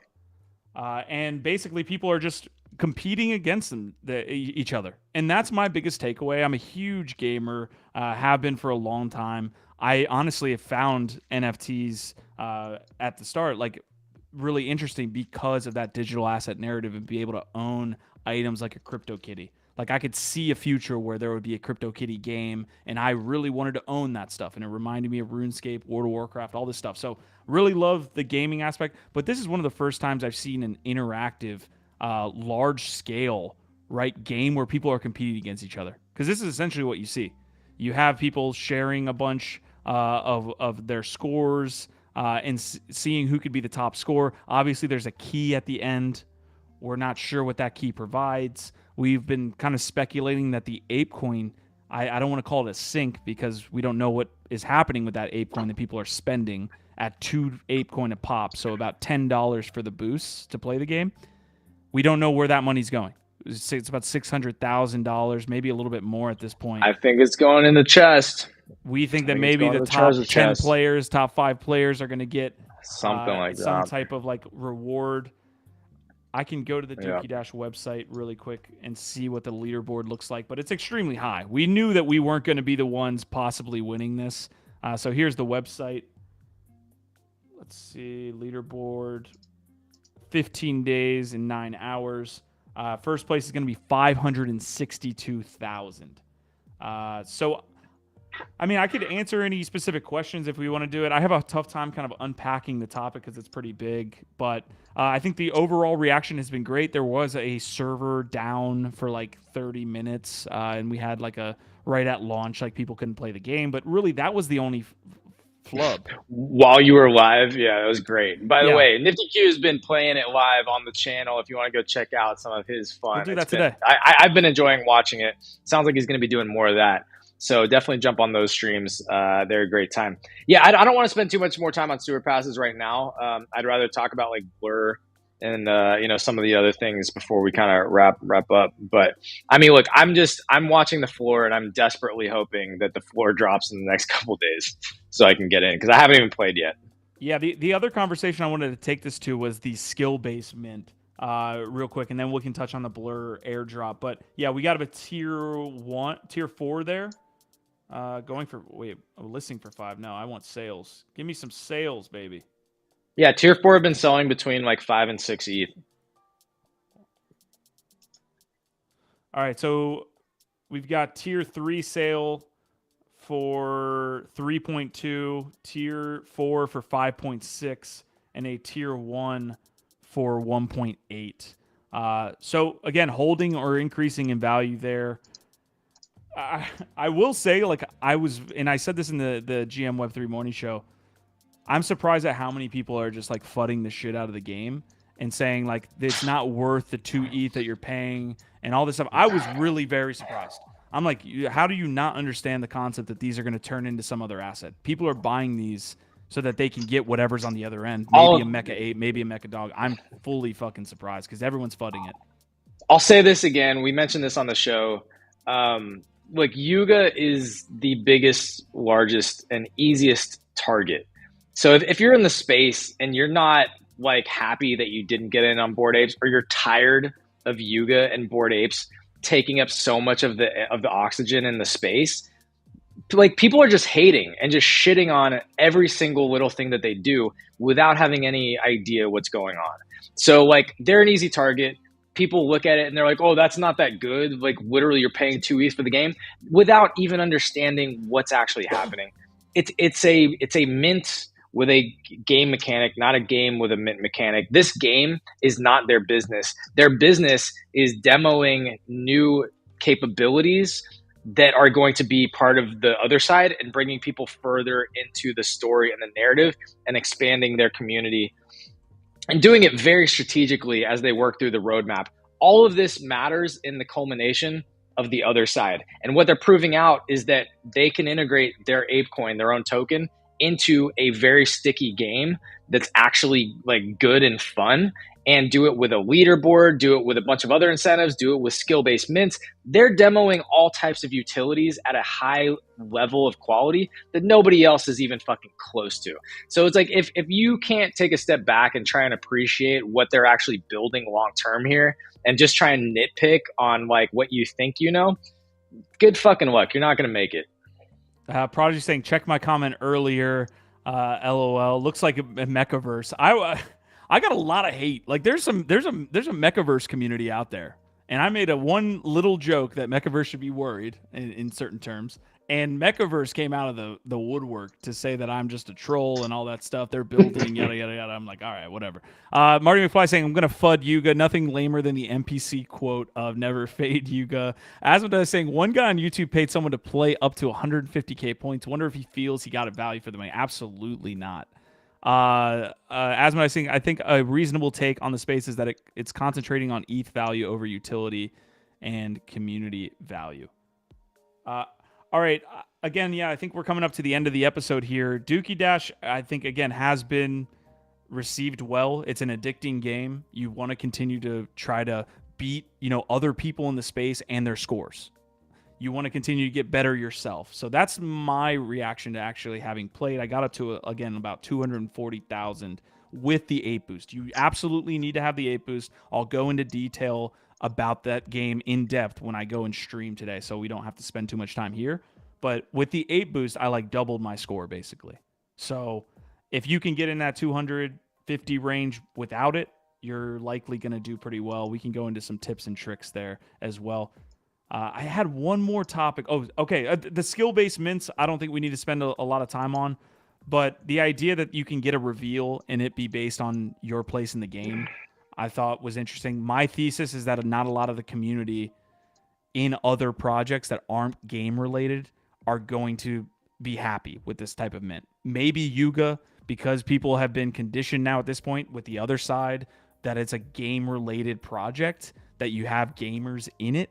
But really, my thought here is a lot of the NFT space aren't gamers. And so the idea that your reveal could be based on you playing a game is not bullish for a lot of projects. I think the community is going to have a strong pullback if it's going to be skill-based and your asset is based on your skill. Because if you suck at games, your NFT sucks. That's the end of your rarity is based on the but game level. But do any...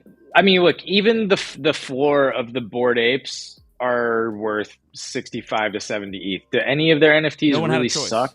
No one had a choice, though. But my point is, do any of their NFTs suck? Like, really? Like, I get that, like, yeah, okay, you might not get the highest value. What if you got a gold for winning? What if you got a gold or a laser eyes for winning a game? Do you think people would be okay with that? Well, okay, my question is, what did it take to do that? As long as there's, like, anti-cheating, things in place so that people aren't gaming it or cheating the system, then they're earning that shit as far as I'm concerned. And I personally think that merit-based mints is another way to put skill-based mints. So you can say like, oh, well, I'm not a gamer. Okay, but if you actually really wanted it, you could grind and get a high score and use the ape coin and use the things and stay up all fucking night just to get good with a fucking mouse. This is not like League of Legends where you're literally having to like work on mouse and keyboard and it's not that complicated.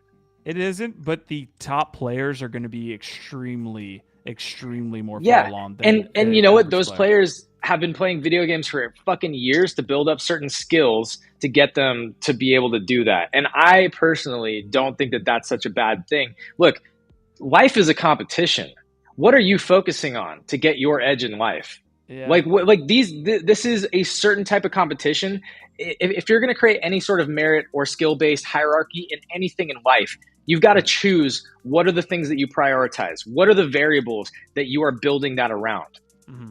You've got to choose something. Otherwise, everything is just equity across the board, which takes out the competition and the fun element of a game. It's a game, Q. Yeah. It is. It's a game. I'm a gamer. I love that process. I just think there's a lot of people in NFTs that aren't gamers and they don't care. The point of a game is to win. Not everybody can win. Look. The point is look. I just think the reaction from the community is going to be bad. They're not going to want this. Some overall. People. Okay. So BIggie, I want to get you into this combo as well, just to be the third person here. If your cock punch was based on its rarity, right? The most rare cock punches or the most rare base heads was based on playing a game, and you weren't good at games, and instead you got floor price traits or floor traits, and just got a shitty hit. Would you be upset? I mean, I'd want to see what the distribution of traits is, right? There's very different types of rarity levels in these collections, and what they enabled you to do or give you access for, right? Like, I do think if there's this one or 10 winners where like their award is like some god level status and access, and everybody else is just a second class citizen, then that might be an issue for me. But I feel like in this particular sense, I mean, like I try to think of like all the different rarities in like the Yuga assets that already exist, barring CryptoPunks, right? Just like apes and all that stuff. And I think that's kind of what they're hinting at. And if that's the case, where like the people with the highest score get like the cooler traits, then I don't know. I wouldn't get too pissed, considering that, just using as a barometer the other Yuga assets that are out there, right? Where it's like, okay, maybe like I didn't get the top 10 most, rare mechas, but my mecha's still really cool, or I still have a chance to be part of this particular Panther skin or whatever sector that I'm bullish on. I think it remains to be seen what these rarities are gonna be like. And but yeah, I think that if it's just kind of like winner takes all kind of situation, then shit, like if I don't all the see other mechas are differentiation, is what shit, it is. I don't think that they're going that direction. I don't think this is a winner takes all. I think everybody that's participating is going to benefit, and that's that's the difference here. Because I think we're speculating a lot here about what does the eventual reveal of all of this look like? Because you're kind of assuming, I think, closer to what Biggie's saying of like this sort of like, first class, second class, like you're not really in it still. I think everybody's going to benefit, and they've done a good job of making sure that everybody participates in some way. Maybe not at all the same levels, but I think that's like, we kind of need to wait and see exactly what does this reveal look like before we're damning them for going about this approach, right? Yeah. Because I think they're going to do a good job of making sure that everybody that participates gets something cool out of this. Squashman had a great take as well, and I think you're right, Giff. We do have to kind of wait for the reveal to really make our assessment of like how much the differentiation is that Biggie was mentioning as well. Squashman's saying, I'm not a gamer and don't have the best tech, so yes, I feel a little bit at a disadvantage with this mint, but I do like the concept of skill-based mints. Maybe they won't all be game-focused skill-based mints, so that's something that can come out of it. I will use the analogy of mutant serums here. Again, that was just completely random. And you don't get the marketing from that other than the fact that everyone starts freaking out about their mutant serums and the Switch and all that stuff. What you get with this skill-based mint is everyone sharing the game. Like everybody's like really getting interactive. That's fun. That's fun. I get it. But with the mutant serums, it would be like if the best players got those M3s. And those were worth $1.5 million at one point. But I don't think that was random. All random. All random. Okay. All random. I thought it was based upon all the random. rarity of your ape. Nope. All right. It was complete randomness, so it didn't matter how good you were at a game that you got that 1.5 mil. So that's my thing, is like Yuga puts out... Dogs are the same way. Well, dogs weren't because they were based, I believe, on some trait. Or maybe they... Dogs might have been random too. The thing is about a random, like a totally random... distribution is that you're really limited in terms of engagement at that point. Again, you can't really go very far. If everything's just totally random, like how engaged are you in that?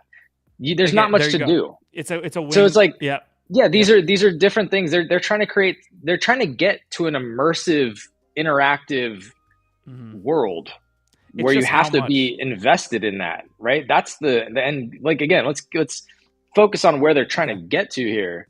They're not trying to just be like a passive brand that you check in on every couple months to like see how it's doing. They're trying to create an interactive brand that you are heavily invested in. Yeah, it's good. It's a good point. It's just how far are they willing to go down that skill-based mint rabbit hole. So I appreciate you guys having that discussion with me. I like the different takes as well. Marty's saying only 6K people even playing right now. Marty, I think that's like by design. Like you can only play the game if you have the Sewer Pass. So like there was always going to be a cap on the amount of people playing. Squashman said DookeyDash is essentially an interactive digital experience shared across the Yuga community. Would love to see more of these experiences with projects I'm involved in. Great takes. I'm simping for Yuga over here, Marty. Come on, we got to talk about him sometime. So 30, something like that. So basically 30% of all there's not even 20,000 collectors, because we know that the way that these tokens are distributed is that there's a lot of people that have multiple of them.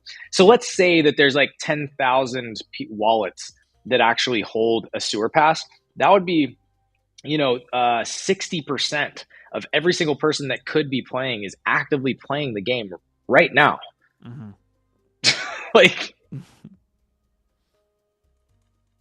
Gotcha. That's crazy. Yeah. That's an achievement. It's good activity. Yeah, it's good because activity. You know what? Yeah, bad activity would be like there's only a couple hundred people playing right now. Then you'd be like, oof, they did something wrong, or the game's not good, or it's not incentivized properly. But the fact that there's 6,000 people playing right now, given how limited the amount of possible players is. Yeah. Okay. All right, we'll move on to the last topic, and let's make it quick because we are running up to a longer episode here. I can only assume that Biggie Poppins used up all of his energy just getting after it. Yeah, man, I'm depleted, dude. I swear to God, man. Okay, go ahead, man. Blur. Yeah. All right. So well, let's talk this last piece. I did see this roll across my timeline this morning, but GIF, you covered it in a little bit more detail. So we essentially have the Blur token. I think the third airdrop, correct, is postponed. Yes, airdrop 3 that was supposed to basically happen, I think this week, is postponed at least 2 weeks until Valentine's Day, February 14th. Look, a token launch like this is obviously a complicated thing. So if we're giving the Blur team the full benefit of the doubt, then, clearly they're reconfiguring and testing and making sure that everything's working. And so they need a little bit of time. Okay, that's believable enough. And sure, we can get with that for maybe another week or two. The less generous take on that is that, dude, this has been absolutely killing it for them, and they want to drag this out as long as they possibly can, because once they drop the token and the airdrops are done, they are I'm sure modeling some percentage of activity will drop off. It's going to do better than a lot of the other marketplaces because they've drawn it out with this specific long-term, airdrop mechanic that's gotten people so used to going to their platform and creating those habits. So it's like already I'm bullish that Blur is going to be around for a while because this was a really smart move. But if I'm being a little bit sort of skeptical on it, I wouldn't be surprised if a big part of what's driving this is literally that, like, they are just benefiting so much by having people speculating on these airdrops and using their platform, putting in a bunch of offers and adding all their ETH into their platform on these custodial wallets, because that's how the airdrop works. You have to move ETH onto their custodial wallet, into their platform. So you're kind of like, stuck into their ecosystem a little bit. And then you've got to put in a whole bunch of offers, and then you're getting some kind of token. You don't even know what it's worth. It's all, so that this machine of speculation that they've created is what's driving all of this fucking volume on their platform. And it's doing a lot for them. So that's the less generous take, is maybe, they're just saying, let's drag this out. Yeah, I'm going to bring this back up here. Let me see. So this is the volume of ETH over the last, I believe, this goes back to October 25th. So this goes back to October. We see, obviously, Blur taking up a large percentage of that volume on ETH in that time. I do want to give a shout out to Hill Gods, or whoever. I think that's the user's name, because he's been tracking this wash trading stuff, and GIF, you've been bringing it to our attention, and he keeps adding to this. And I will give Blur a little bit of flowers here, because of the volume on their platform, that's what's associated with wash trading by this user's perspective. It's not a lot. It's not a lot. So it's what you would call good activity, right? It's like, here's more liquidity where people are buying, selling, trading, but it's not essentially wash trading. Yeah. And again, this is like, I don't know what Marty McFly is saying. I don't like Blur. I think that they're doing better than a lot of marketplaces. And I think what they've done here is very smart. So I'm not sure what you're talking about. I haven't been doing most of my trading there, but I have been at least a little bit active on there to try and participate in these airdrops. I've been putting in a bunch of offers over the last, week or two. And I'm going to, like, now you've got 2 more weeks. So it's like, if you didn't get in on airdrop 3, you now have 2 more weeks to do that, because they're extending it. So if you want to get in, literally all you have to do, you go move some ETH into Blur, and you put in, these bids on popular collections. And again, allegedly, that's how you're going to get more of these care package drops or whatever. So yeah, I'm not really sure why Marty thinks I don't like Blur. It's just like, I see it for what it is. But I think, to your point, Q, I think that one of the most bullish things about it is also the fact that it doesn't appear like there's a whole bunch of wash trading on it versus an X2Y2 or LooksRare. LooksRare and X2Y2 appear to be almost entirely fucking wash trading, and that's not good. And so the fact that the Blur is not, that's good news. Look at LooksRare's volume. Obviously, the volume is just absolutely falling off a cliff. I don't feel like people give LooksRare enough hate, to be honest, for what's going on there. Like, that black is all wash trading. There's supposed to be green on that, by the way, but there's none. And then you do have trade counts. It looks like their trades are not wash trades, but the amount of volume.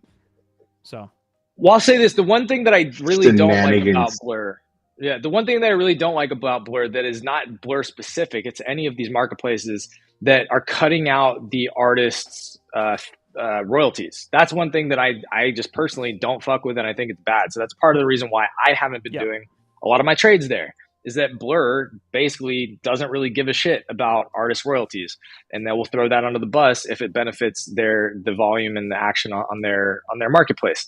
That's just not my preference. It's not how I do things. So, I appreciate you bringing that up. Again, I'm looking at those charts. I'm like, a problem with the NFTs in this space, at least from a trading and investment perspective, is liquidity. Like, you want to be able to sell that stuff. You don't want it to be a wash trade. You don't but again, only 10% of the wash trading based on that Dune Analytics dashboard is on Looks. 10% of the volume is wash trading on LooksRare. That's what they're saying.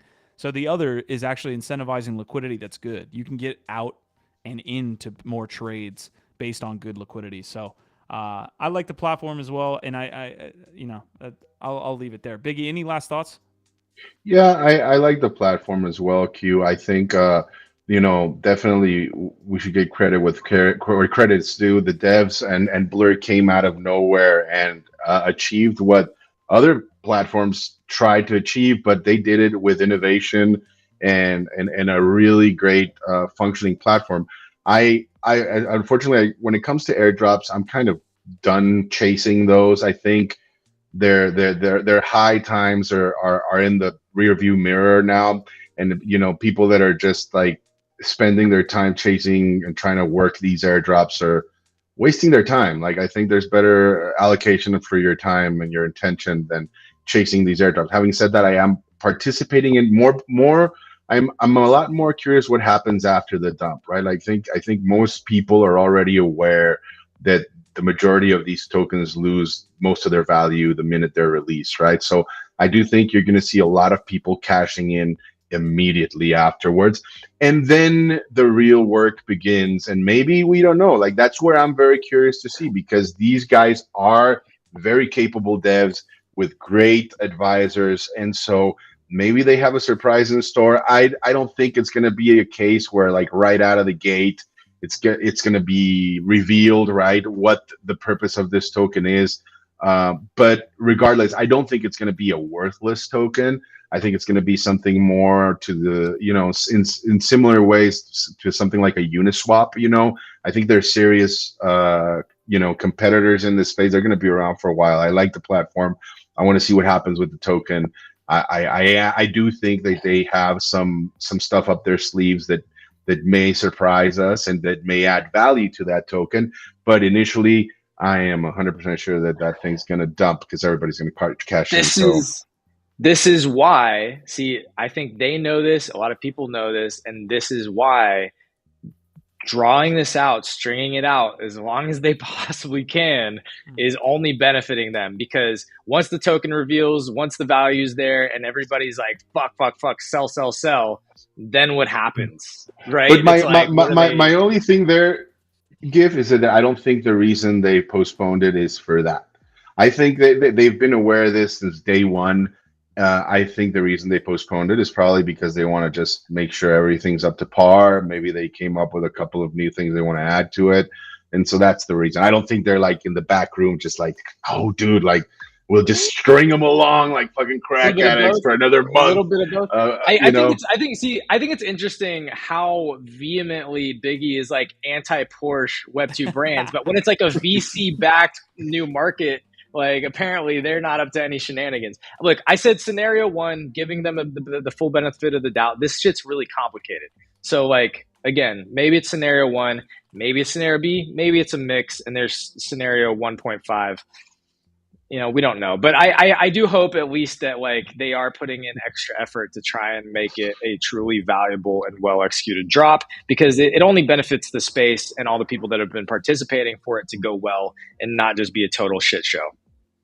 Agreed. What a fucking fantastic episode we just had. Biggie, I kind of want to follow up with you after this Porsche, man. I would love to continue to get those hot takes. But yeah, fantastic episode. We covered DookeyDash, we covered Porsche, we covered Blur airdrops, we covered a lot of other quick news pieces as well. You guys were there all along the way, so we appreciate you. Marty McFly in the house, just bringing back old Marty. Had to give you a shout out. Don R, Nox Darkness, Quantum Variant, Squash Man, Alpha TA, Prodigy, Cam Taylor, Asmodai. Let's see, am I missing anybody? NFT Shop, Prodigy, Marty you guys are McFly. fantastic. Yeah, Marty McFly twice.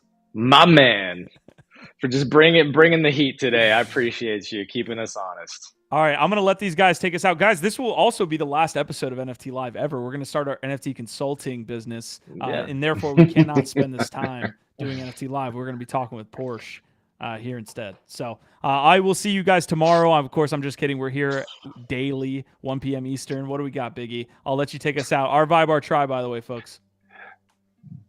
Vibes are the grail. That's all I got to say. Keep your intentions pure, focused, keep your energy high. That's what it's all about in this space. It's a marathon, not a race. I love all of you, and we'll see you tomorrow. Fuck, what Biggie said. Our vibe, our tribe. All right, folks. Our vibe, our tribe, OVOT. Love you guys.